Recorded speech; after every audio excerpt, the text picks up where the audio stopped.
মেস্তরি কাটা বিন্দাইতে পারে ভালা। My first blog. কেমন আছেন সবাই? নিশ্চয়ই ভালো আছেন।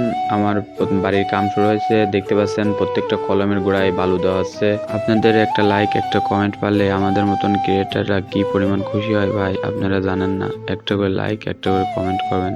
আর এই ভিডিওটি কে কোন জেলার থেকে দেখছেন এটা ভিডিওর কমেন্টে জানাবেন। আমার এই বাড়ির পুরো ভিডিওটি আপনাদেরকে দেখানোর চেষ্টা করব। আপনারা আমার এই ছোট নাইম ব্লগ চ্যানেলটিকে সাবস্ক্রাইব করে রাখবেন, বেল আইকনটি বাজিয়ে রাখবেন যাতে নতুন নতুন ভিডিও আপনারা দেখতে পারেন। আমাদের মিস্ত্রিকে ভাইরাল করে দাও, বুঝলে? দেখো কিভাবে কলম সেট করছে আর কাটা কিভাবে বিন্দাইতেছে। এই মেস্তরি কাটা বিন্দাইতে পারে ভালা, বুঝছেন নি? আপনাদের ছোট ভাই হিসাবে আমি যদি কোনো ভুল ত্রুটি করে থাকি আপনারা আমাকে ক্ষমা দৃষ্টিতে দেখবেন। আর আমার ভিডিওটি আপনারা কোন জেলা থেকে দেখছেন তা